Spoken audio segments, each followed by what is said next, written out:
दिग्घौ सुंदरतरो सुनासौ सुखचित्तनो सुराराधित पादाब्जौ रमानारायणो स्मः लसतु श्रीमदानंद तीर्थेन्दुर्नो हृदंबरे यद्वचश्चंद्रिका स्वांत संतापं विनिकृन्तति तपस्वाध्याय शुश्रूषा कृष्ण पूजा रतं मुनिं विश्वेशमिष्टदं वंदे परिव्राट चक्रवर्तिनम् श्री गुरुभ्यो नमः.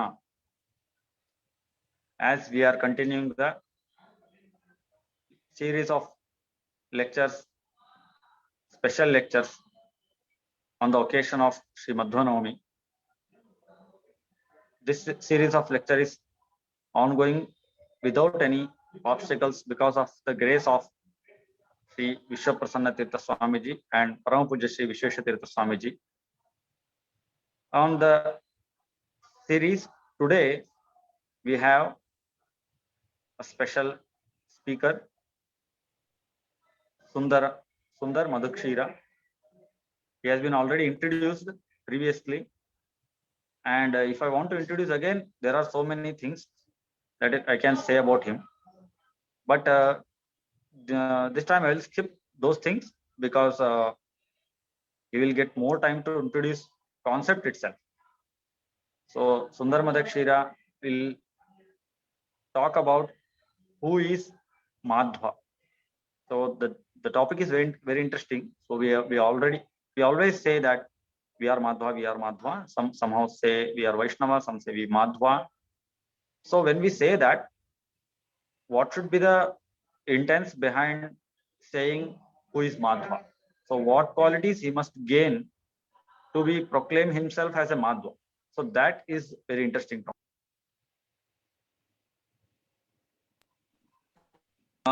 Sometimes we use the words. Sometimes we know the meaning. Sometimes we don't know the meaning. Sometimes we pretend to be know the meaning. So the word Madhya is like we pretend to be know the meaning, but actually there is a lot of meaning hidden behind that word. So those things will be discussed today. So if anyone after the talk, if anyone have any questions regarding the topic or related to the topic, if you want to ask, you can ask through chat. So now I request Sundar Madakshira to start. Namaskar Acharya. Acharya Pavanosmakam Acharyani cha Bharati Devo Narayana Sheshaha Devi Mangala Devata. I would like to first of all thank the Purna Prajna Samshodhana Mandiram for two reasons. One is conducting this series of lectures in English so that this actually reaches the message of Madhya, reaches a lot more people who cannot follow Kannada or Sanskrit and who can understand the philosophy in simple terms. Of course, as we know, the best justice to a philosophical topic like this is always done much better in Sanskrit and to a slightly lesser extent in the language of Kannada.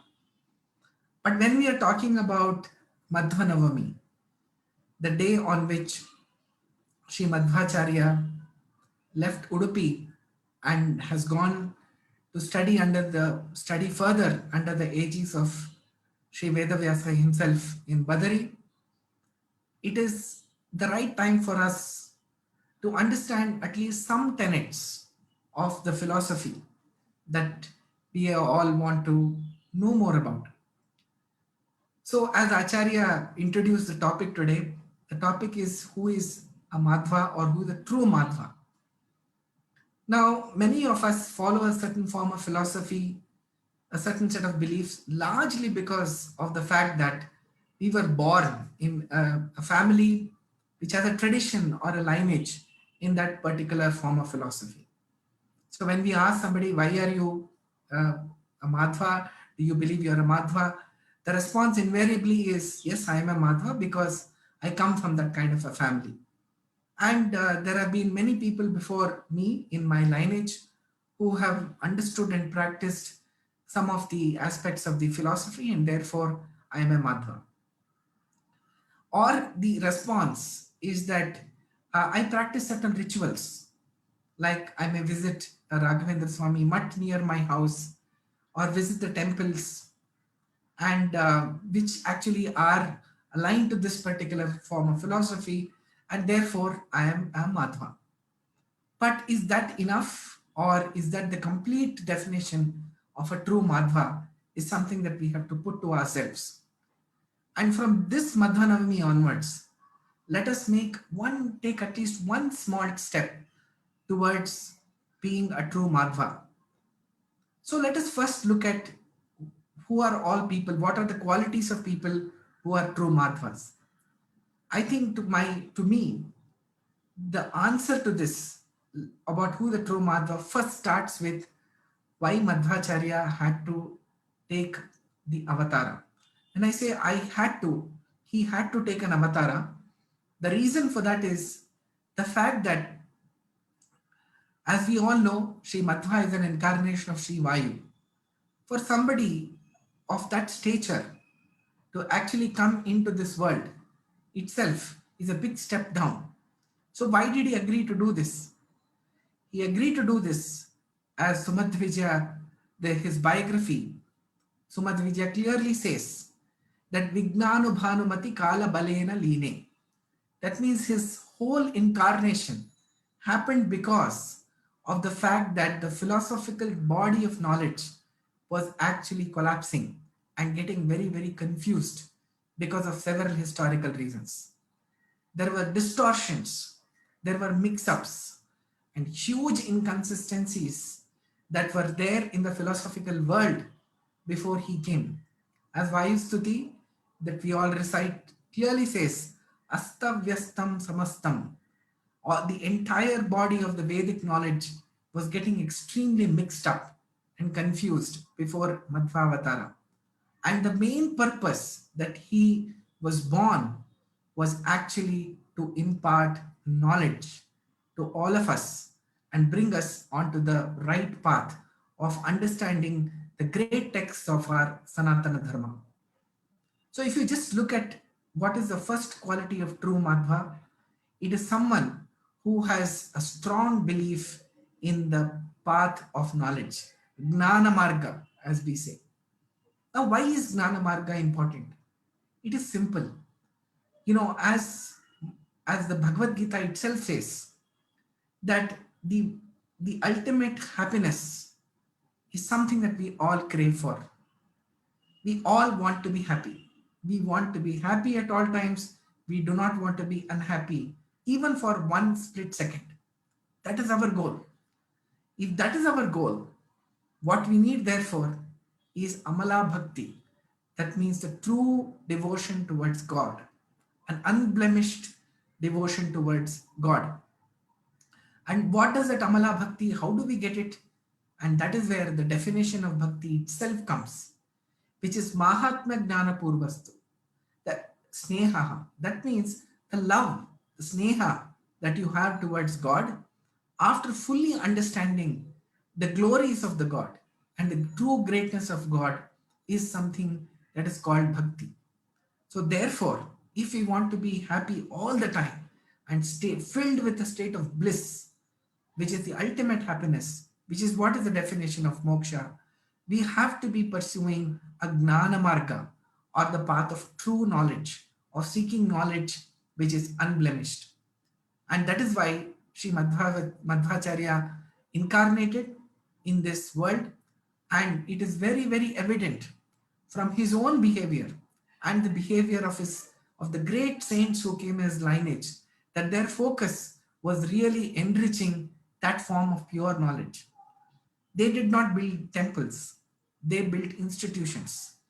They wrote great texts. They did not create materialistic wealth. If they wanted to, they could have definitely done it.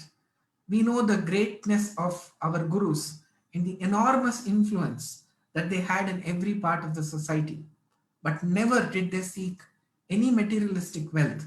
If at all there was anything, it was the other way around, that they forsake the materialistic wealth to go towards a wealth which is bigger than the biggest, which is gnana or vidya. Vidyadhanam sarvadhana pradhana, as the shloka says. So therefore, a true Madhva is someone who is grounded in a very strong form of foundation. So one may turn around today and say, oh my God, our texts are so big, they're so large. How do I even get started? Will I be able to understand all those texts? The answer is a definite yes. If we make a true attempt to understand those texts, God will take 10 steps towards us to impart those knowledge. And Sri Madhwacharya will be leading that because the main purpose of his incarnation was to help us understand what is the true path to achieving God and true path to achieving our honor, his happiness. So, where is it said like this? It is said all over his text, but it is clearly evident in his name itself, which is Ananda Tirtha. So, people who are true Madhvas will have a state of permanent Ananda, not only in the world above, but in the world here as well. So, what do you get when you read Madhva Shastra? You will get Ananda or the happiness. It is very evident for everyone who has read a Shastra Grantha. Again, it doesn't have to be a Sanskrit book. It could even be something which is listening to a Devarnama or even reading a Devarnama or listening to a short lecture on Madhya philosophy. It fills us with happiness. Why does that happen? It happens because the knowledge that we get through these sources fills our heart and enriches our soul. Just like food is important for the body, the knowledge is important for the soul. And when you have good food, your body feels happy. And when you receive good knowledge or pure knowledge, your soul feels happy. And that happy soul is none other than the greatest gift that Madhvacharya has given, which is Ananda or state of bliss.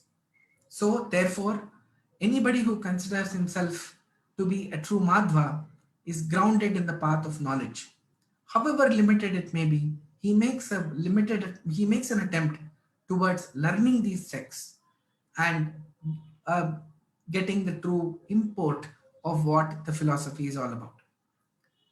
The second quality, according to me, which makes a true Madhva, is someone who makes an attempt to understand the basic tenets of Madhva philosophy.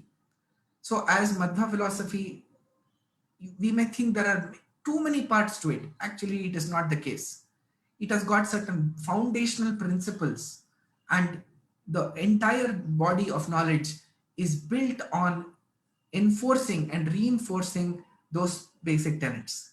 So, what are those basic tenets? So, as Sri Vyasaraja has beautifully encapsulated all of that in one shloka, and which itself is a heroic task, and no one less than his competence can actually define a philosophy in just two sentences. He says, what is the essence of Madhva philosophy? Shriman Madhva Matehe Hari Paratara. That means Sri Hari is supreme. Satyam Jagat, the world around us is a true world. It's a real world. It is not illusionary. It is something which is there. It is temporary. It undergoes changes, but it is definitely not permanent. But it is something which is real and not illusionary. Hariparataraha Satyam Jagat. Satyam Jagat. Tatvato Bhinna Jivaganaha. If you just look at Tatvato Bhinnaha, that means the entities, the individual entities which make up this world are all different. And there is a difference between different types of entities which exist. That is what we call as Panchabheda, that exists in this world. Jivagana Hareranucharaha. All the souls are mere servants of the God, completely dependent on Sri Hari for everything. And there is a Nichocha Bhavangataha. Amongst the soul, there exists a hierarchy of souls. Again, a very unique contribution of Sri Madhwacharya, who brought out that the Vedas, the Upanishads, and the Puranas are clearly talking about the fact that the souls have a hierarchy between them, and therefore That forms another pillar or another principle of Madhva philosophy. The next one is Muktir Naija Shukhanubhutihi. That means what is Mukti or salvation? It is being in that state of ultimate happiness or bliss. And again, as per the gradation of the soul, it is also, if the soul is a bad soul, he will experience his own form of mukti, which is actually entering the andhantamas or a state of permanent darkness. So that is mukti. That's a definition of mukti. Amala bhaktischa tat sadhanam. To achieve that, what is the way? Amala bhakti. That means devotion which is unblemished, which is pure, is called amala bhakti chatat sadhanam. Shakshadi kritayam praman. It says there are three types of proof that have to be accepted. Again, something, when we talk about epistemology or proof, nobody defined a system, but he defined a system, which then, of course, was explained in much greater detail in the Sarvamola Granthas as well as those by his disciples. And Akhilam Nayeka Vedyo Harihi. He said that every part of the Vedas are actually talking about Sri Hari. That means Hari can be known only through the Vedas, and all the Vedas, whichever part of the Veda it is actually talking about the greatness of Hari. So if one makes an attempt to understand these 9 tenets, then we can say he's a true Madhva. So while these concepts might look a little abstract, once one goes into the details of looking at and listening to this, then we will understand that these are some certain fundamental principles, and without the clarity on fundamentals, we cannot be making spiritual progress, right? If somebody has an aspiration to be an engineer or somebody has an aspiration to be a doctor, he has to know the fundamentals of science first before he can actually get into higher level of studies. So similarly, these are the basic tenets of the Madhva philosophy, and which have to be studied if somebody is a true Madhva. The third one is somebody who believes in a system of logic, of analysis and experiences. It is very important. If you just look at the Madhva philosophy and the entire lineage, there is absolutely no mention whatsoever of any kind of force or coercion in getting people to understand the philosophy. It is based on argumentation, it is based on debates, and it is based on explanation and understandable by in the most simplest forms. And it has been repeated so in so many ways and in such simplified forms that one should be able to grasp it, and everybody should be able to grasp it. So if one does not have scientific temper, then he is not a true Madhva. So if you look at our Shastra Granthas, and those of you who are already reading it would completely agree with the fact that the Shastra Granthas are based on a system of analysis, on a series of question and answers that are being provided in that context. So therefore, many of us are under the myth that, when you're talking about the scriptures or the Shastras, there is no room really for any kind of analysis. Nobody should be asking any question. Whatever comes to your mind, we have to accept it as an answer. Sorry, that is not the way it is. It is form of more number of questions than one can imagine. If you look at the Sarvamoola Granthas, the 37 texts that Sri Madhwacharya has given us, it is full of questions, it is full of answers, it is full of quotations that come from all kinds of sources. So Madhva philosophy is not something that Sri Madhwacharya started on that particular day, but he put it in that form of the philosophy which existed forever, and he represented it in the current form by using all those great texts like the Vedas, like the Upanishads, the Puranas, and so on. So therefore, if you look at our philosophy, it is based on a very scientific methodology, and we have to have the necessary scientific temper to be able to absorb it, to be able to understand it, and also share it with others. So that is the third hallmark of a true Madhva. The fourth one I would like to say is that have a higher purpose in life and be working ability to work hard towards it. As I said, the ultimate goal that Madhvacharya wants all of us to have is that of moksha, or a state of complete salvation. Now, if that has to be achieved, it is a very high purpose. Given where we are, given the circumstances that we are in, it takes all the more effort to ensure that that to reach the ultimate goal of salvation. So when you look at that, it is very important that we have this higher purpose. Look for the existence of God everywhere and in everyone.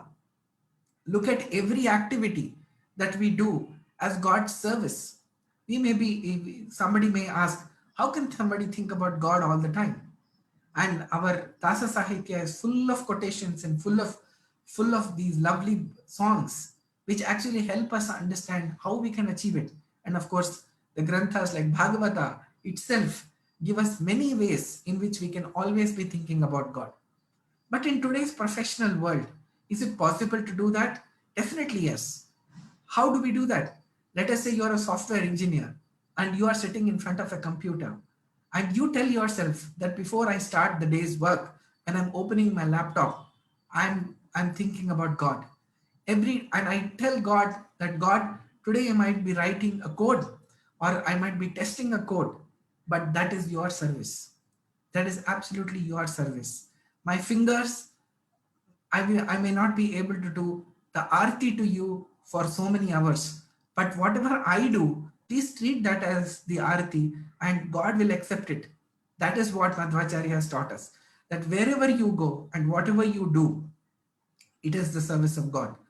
I had the opportunity to meet a doctor recently, and he was a surgeon. And what he would do is that whenever a patient comes to him with a wound, he would actually go and touch the wound with his bare hands. So I asked him, why are you touching the wound with bare hands? Will you not get infected? He said, no, I have to touch the feet of that person because only then I can see whether it is throbbing or not. That means the movement of blood, is it happening or not? And that's the only way to do it. If I wear a pair of gloves, then it will become suboptimal. I cannot feel the throbbing. And I said, aren't you scared that you will catch an infection? His response was, no, I will not catch an infection because this is God's work. This is like doing a prayer.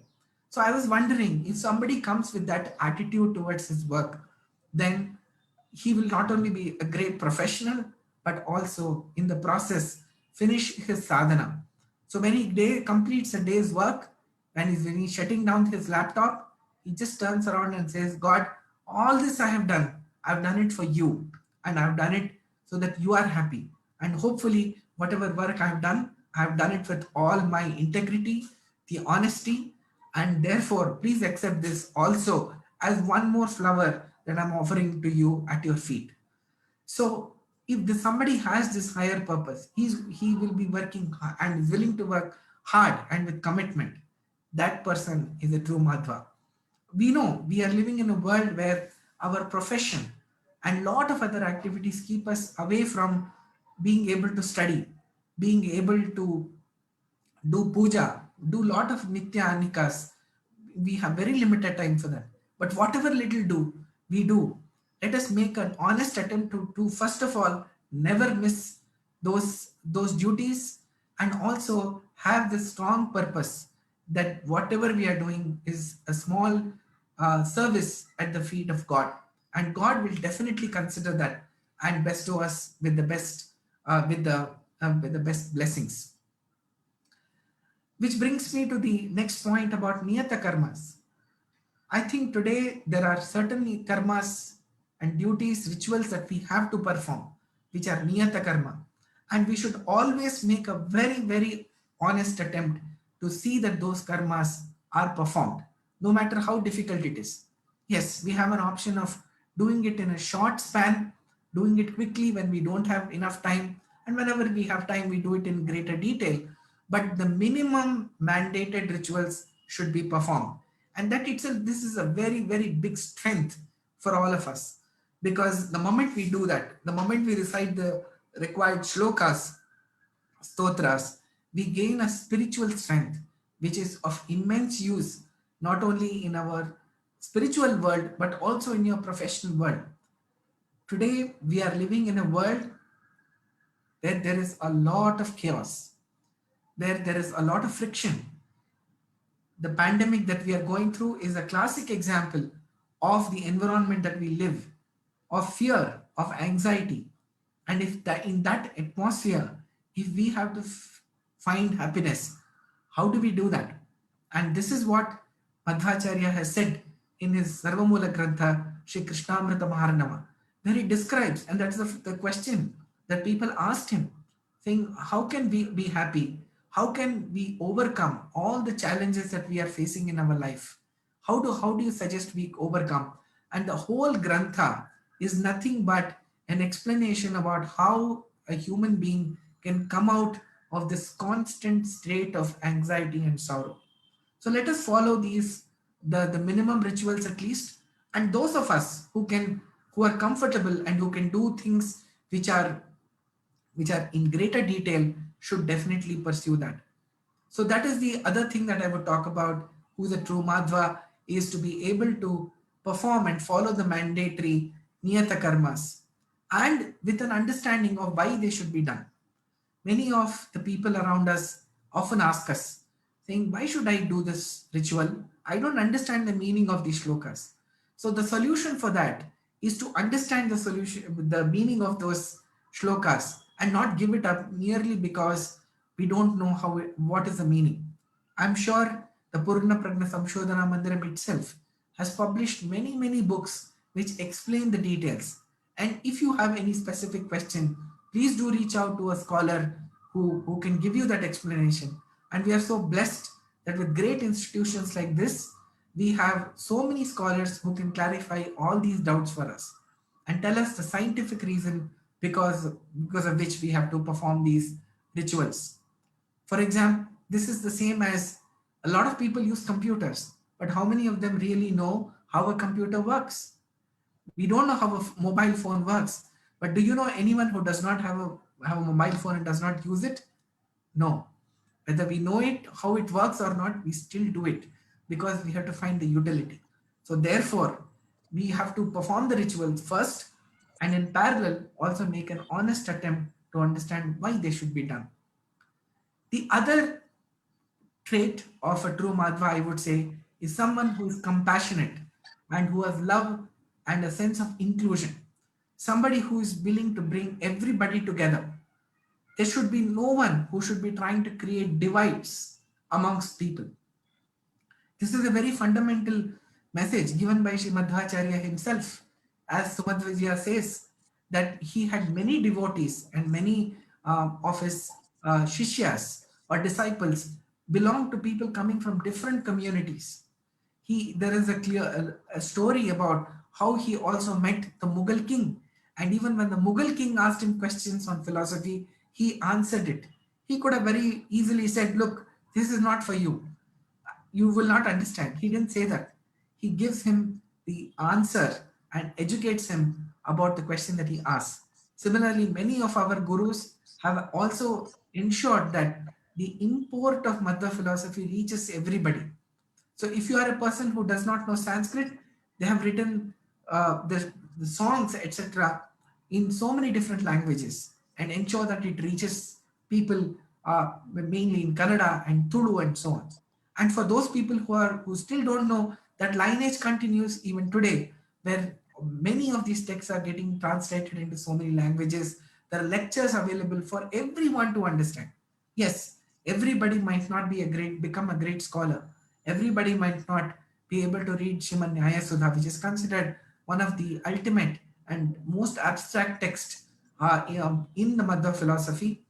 Everybody may not be able to read and understand that. However, I think all of us have every right and all the capability to read at least the basic texts, some of the basic texts, some of the simple granthas, which are short, like Krishnamrita Maharanama, and then get some basic understanding of the philosophy. So, therefore, a true Madhva is someone who not only enriches himself, but is including everybody, who's making a very ardent attempt to see that everybody he meets, he is giving him some message that will make that person's life better. So as they say that, when there is somebody who's a doctor, and when you meet a doctor, what is the true quality of a doctor? Is it the moment you see the doctor, you start feeling better? Let us say somebody has fever and he's very tired. The moment he sees the doctor, his face starts to light up, because now he knows that there's a cure which is going to come. Similarly, if somebody meets a true Madhva, immediately, because of the vibes that he gets and because of the love that he gets from that person, everybody wants to be friends with such people. So therefore, we should have a compassionate and an inclusive mindset. And I think the last thing I would say is that integrate all the people together to ensure that who have spiritual interests, integrate them, and we should bring them together to for this purpose. Why is it important? Because today the society is always getting divided on different lines. And it was Madhva's message that anybody who believes in these tenets is a Madhva. So therefore, everybody who is has an open mind, he may not be convinced about everything the philosophy says, but has an open mind. That person is is most welcome to study the Madhya philosophy, and that person is a true Madhva. So these are certain qualities that I would say are make a true Madhva in the current context. So let us make that attempt. So let me summarize quickly the different points that I just mentioned. Who is a true Madhva? Have a strong belief in the path of knowledge or Gnana Marga. Number two, understands the tenets of the Madhva philosophy, the 9 tenets which form the cornerstone of Madhva philosophy should be understood. The third one, someone who believes in a scientific analysis, logical, and experience driven conclusion to philosophy. Somebody who's not accepting things blindly. The fourth one is to have someone who has a higher purpose or who has a higher goal and is willing to work hard with that kind of a commitment, who follows the mandatory nitya karmas even to the limited extent that he can, with a thorough understanding of why that should be done and what is the meaning of whatever he is doing it. And someone who's compassionate and inclusive, someone who gets everybody in one under one roof and not create divides on different parameters. I think these are the true quality of a true these are the qualities of a true Madhva. I would like to conclude this lecture, which we are hearing on the eve of Madhvanavami, to say that between this Madhvanavami and the next Madhvanavami, we should make some spiritual progress. That is the true celebration of Madhvanavami. Otherwise, it will be an event which is full of, meaningless celebrations, not knowing who Madhvacharya was not understanding what his teachings were.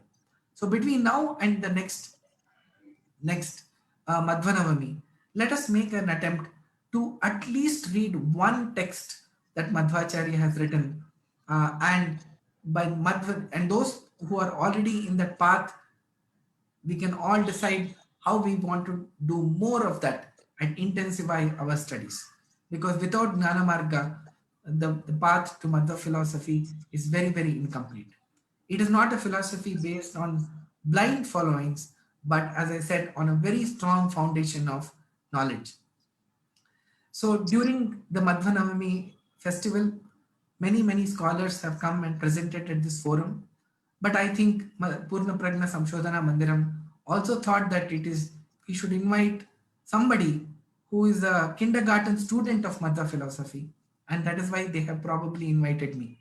I thank them and all the organizers for this opportunity, and I wish everybody a very, very happy Madhvanavami, and let us all rededicate ourselves to the path of Madhya philosophy going forward. Namaskaram.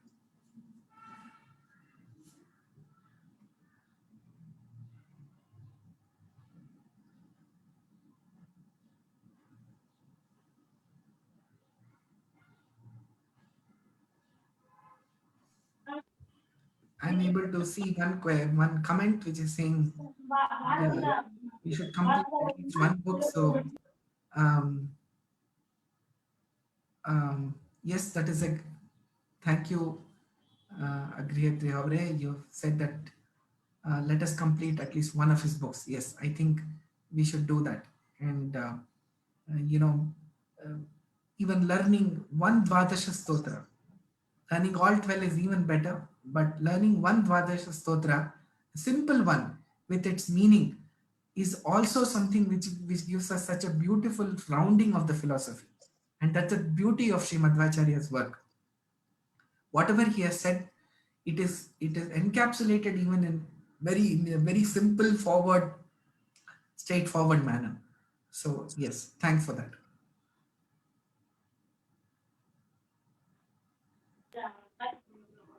So if any participants have any questions, they can directly unmute themselves and can ask. If not, he will summarize few more things for maybe for 5 minutes, because we have 5 minutes.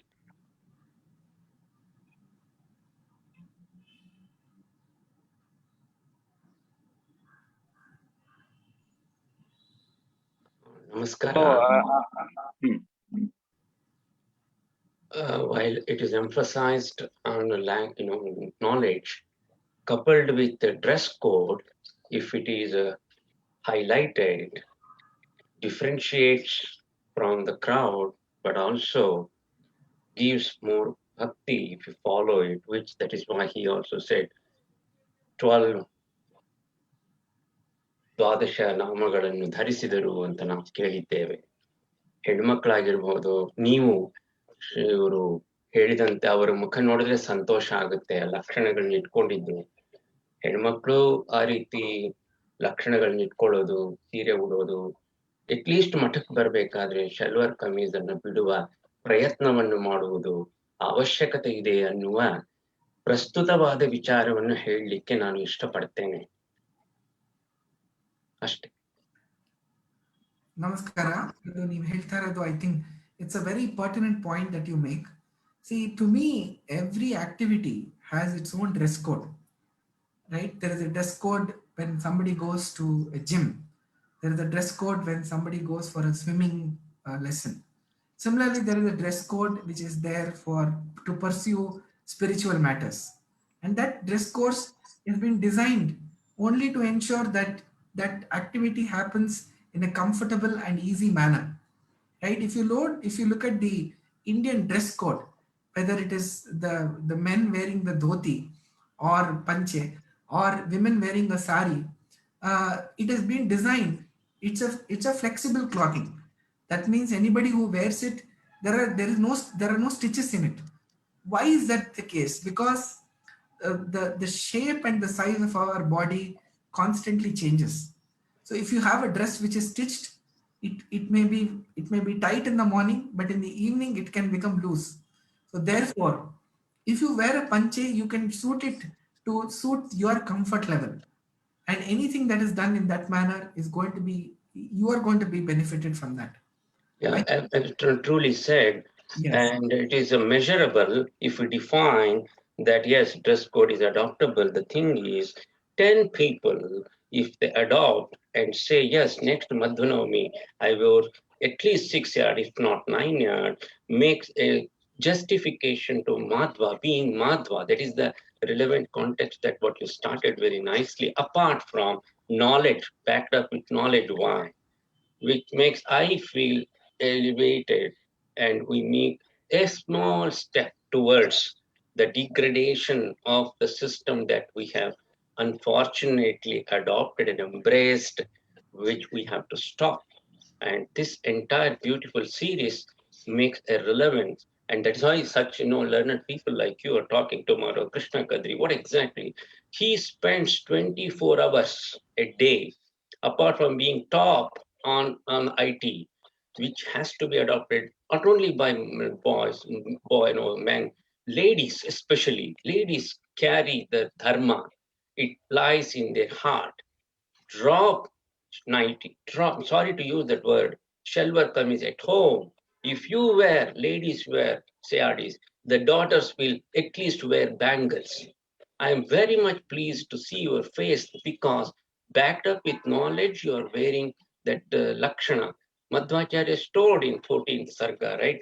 The Manyadhi Abhabhase, how he looked at. If we don't follow Madhyam Shabda is there, very purpose of being Madhva is lost. Okay, and somebody may say, okay, knowledge is sufficient, I can wear anything, but it is not. Otherwise, he would not have wore. He would not have put in ninth sarga. I told, he gave a mudra for all people. The reason is he has to carry. And why can't we learn from Muslims? They are wearing it. I'm not against them. That's exactly what the rule says. And ladies carry ultimately dharma. If not passed on, we should be very strong and harsh in telling ladies. If they don't, that dharma will be lost. That's exactly what has happened. Extremely sorry to take more time. Everybody knows. And you have concluded it all lies, and it is his sankalpa if it degrades. Thank you. Yeah, so I think I agree with you, sir, on everything. Other than I don't think we should use the word harsh. We should never convey anything in a harsh manner, but in a manner that tries to convince people. I think that is the way to be inclusive. We just talked about compassion and inclusion. So if you look at the history and the biographies of our gurus, they have always made an attempt to ensure that the whole dharma prajna or the consciousness about our spirituality increases by way of some kind of convincing and analysis, not by coercion. So I think therefore, uh, as I see, and this is my personal view as well, an observation, that slowly we are seeing a tremendous change coming in the society in the positive direction. Yes, one can always feel that that should have been more, but on this auspicious occasion of the eve of Madhwanavami, we can all, if we all decide, or even if some of us decide that we will take up our bhakti towards Madhvacharya one more notch by taking one step in following some of the things that we discussed, I think it will make a very big impact. So again, once again, I would like to thank Acharya for giving us the opportunity. Even kindergarten students of Purna Prajna Shastra have got an opportunity to share a few learnings that they have and few observations. Thank you so much. Ellarigu namaskara. Yes, as everyone can observe that this was a thoughtful and inspiring speech by Sunder Madakshira. So I wholeheartedly congratulate him and greet him for his trying. And as we in the last time we actually short noticed him for one lecture, but without any hesitation he agreed because of the the shraddha he has for this parampara and Acharya Madhuru. That shows that he is not acting as a Vidwan, but he is acting as a